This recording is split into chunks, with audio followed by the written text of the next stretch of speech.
Channel के like कीजिए, subscribe कीजिए, शेयर कीजिए। भोलेनाथ के चरण में प्रणाम करती हूँ, मैया भवानी के चरण में प्रणाम करती हूँ, गणपति के चरण में प्रणाम करती हूँ, हम अपनी माता पिता के चरण में प्रणाम करती हूँ। मेरा प्रणाम स्वीकार हो प्रभु, मेरा प्रणाम स्वीकार हो। सभी देव देवी के चरण में प्रणाम करती हूँ, मेरा प्रणाम स्वीकार हो प्रभु, मेरा प्रणाम स्वीकार हो। भोलेनाथ के कैसे लिंग ले। एक कहानी बहुत अच्छा है गुरु बहन, एक कहानी ध्यान से सुनिएगा। एक दिन के क्या बात है कि हरि विष्णु गए कैलाश पर्वत पर। कैलाश पर्वत पर गए तब भोलेनाथ से बोलते हैं कि हे भोले, आपको घर में हम कैलाश पर्वत पर हम सभी भोजन करने के लिए आएंगे। वो भी लक्ष्मी भी आएगी, सरस्वती आएंगे, हम आएंगे, ब्रह्मा आएंगे, सभी कोई भोजन करने के लिए आएंगे। भोलेनाथ बोलते हैं कि हे विष्णु देखो, मेरी जो पार्वती है, मेरे जूठा खाया बिना उसका चैन नहीं मिलता है। मेरे ही खैले पर पार्वती भोजन करती है, न तो खाना नहीं खाती है। जे मेरे साथ जो हम खा लेती हूँ तबे वो वही थाली में वो पार्वती भोजन करती है, न तो वो खाना नहीं खाती है, दिन भर भूखे रह जाती है। बोले कि ठीक है स्वामी, कोई बात नहीं। पर भी महती हरि विष्णु बोलते हैं कि नहीं भोले, आप कल खाना बनवाना, हम आपको यहाँ भोजन करने के लिए आएंगे। बोले कि ठीक है, आप जो इतना जिदे कर रहे हैं तो हम जरूर बनवाएंगे। पार्वती के भोलेनाथ बोलते हैं कि हे पार्वती, सब कल भोजन करने के लिए आएंगे, बढ़िया से आप भोजन बनाइएगा। जे सब कोई लक्ष्मी, विष्णु, ब्रह्मा, सरस्वती सब कोई मेरे घर में आएंगे कैलाश पर्वत पर। माता पार्वती सुबह होते हैं अपना भोजन बनाने के लिए तैयार हो जाते हैं, भोजन बनाते हैं। तब वहां से हरि विष्णु, माता लक्ष्मी और बाद में सरस्वती, ब्रह्मा जी सब कोई आते हैं भोजन करने के लिए। तब गौर सब के माता पार्वती भोजन परोस देते हैं, भोजन परोसते हैं। तब लक्ष्मी बोलते हैं कि हे पार्वती, मेरे साथ में तुम भी भोजन कर लो। जे आपको बिना हम कैसे भोजन करेंगे, तुम नहीं भोजन करोगे तो हम कैसे खाओगे। तब पार्वती बोलते हैं कि हे लक्ष्मी, हम भोजन नहीं कर सकते हैं। जब हम खाना खाते हैं तब हमें उनके भोलेनाथ के थाली में खाना खाती हूँ, वो जो जूठा छोड़ते हैं उसी थाली में वो खाती हूँ, अब न तो हम नहीं खाती हूँ।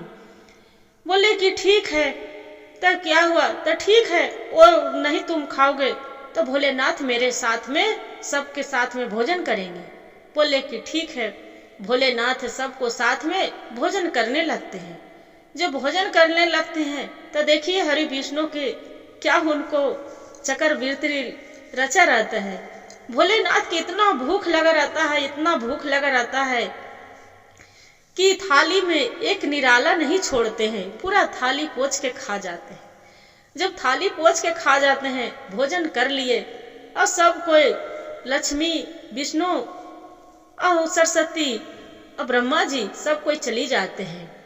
तब लक्ष्मी पार्वती माता बोलते हैं नंदी के कि हे नंदी, जाओ, जो भोलेनाथ वो जो स्वामी थाली में भोजन किए हैं वो थाली लेके आ जाओ।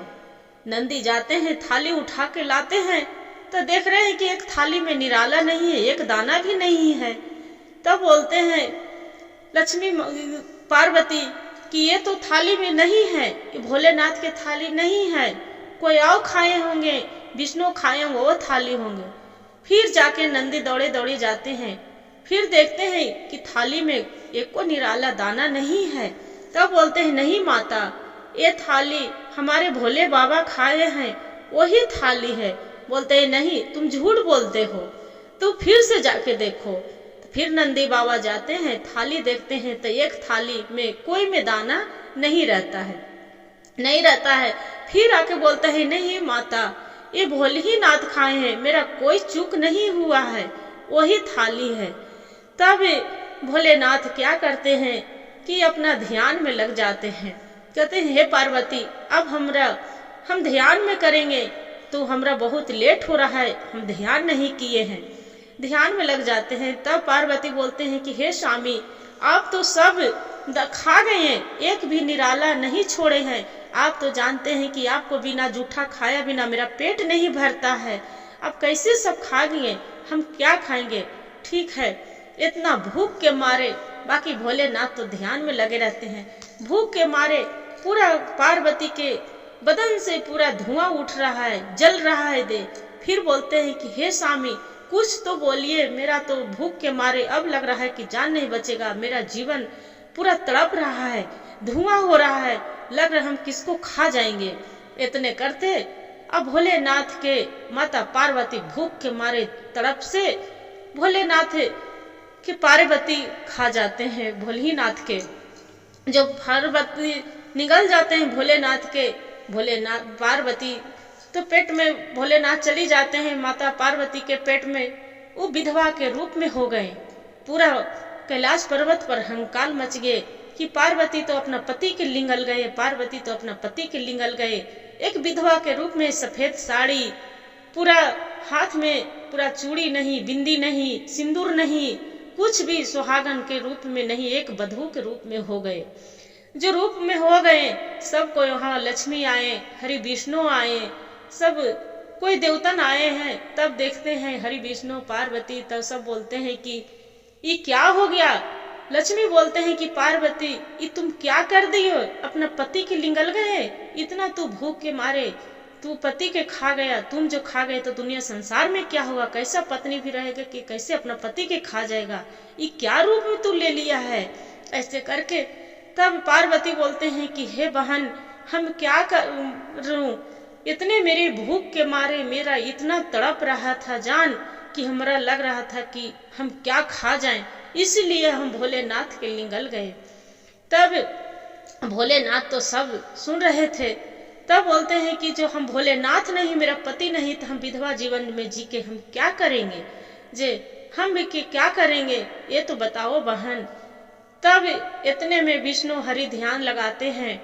तब भोलेनाथ प्रकट होते हैं, बोलते हैं कि हे पार्वती तुम एक बधू के रूप में हो, जैसे कन्या कुमारी रहती है, जैसे अथी होते हैं वही सबको पूजा कन्या कुमारी के पूजा होते हैं, वैसे एक बधू के रूप में तुम हो। एक काम करो, तुम्हारा सब कोई पूजा करेगा, सब कोई करेगा, ये धरती लोक पर कोई ऐसा भी रहेगा भक्त, तुम्हारा भी पूजा होगा जे। तो फिर भोलेनाथ अपना पार्वती सुहागन के रूप में आते हैं, भोलेनाथ प्रकट होते हैं। तब मारता पार्वती के देखिए गुरु बहन, सब कोई जो पति है जिसका कोई भी सुहागन के, उसके लिए चूड़ी है, कोई भी सिंदूर है, उसी को एक बिछिया है, उसी को गोड़ में आता है, सब चीज तो भोलेनाथ जो पति है जिसका जीवन में तो सब कुछ है सुहागन के, और जिसका पति नहीं उसका लिए कोई सुख अथी नहीं है। सुहाग के जोड़ा कुछ के माने कुछ नहीं, नहीं लाल चूड़ी और नहीं लाल बिंदी और नहीं तो लाल चुंदरी, नहीं साड़ी, कुछ भी नहीं है। तो वही भोलेनाथ बोलते हैं कि देखो पार्वती ये जो रचना रचा है वो सब भोलेनाथ के रचा है, वो विष्णु के हरि रचा है, जो परीक्षा ले रहे थे आपसे कि कैसे है, इसलिए भोजन करने के लिए आए थे। बोले कि ठीक है स्वामी, आज के बाद से कोई ऐसा जो रहेगा स्त्री वो गलत नहीं कर सकते कि अपना पति के लिंगल जाएंगे, कि जो पति नहीं है उसका क्या जोड़ा, कुछ नहीं जोड़ा है सुहाग के जोड़ा। जे मेरा क्षमा कर दीजिए स्वामी, मेरा क्षमा कर दीजिए। माता पार्वती भी अपना भोलेनाथ से क्षमा मांगे हैं। हर हर महादेव, घर घर महादेव। गुरु भाई गुरु बहन, जो मेरा कहानी अच्छा लगे तो वीडियो के लाइक और सब्सक्राइब और शेयर जरूर करिएगा, और हर हर महादेव कमेंट में लिखना ना भूलिएगा दीदी।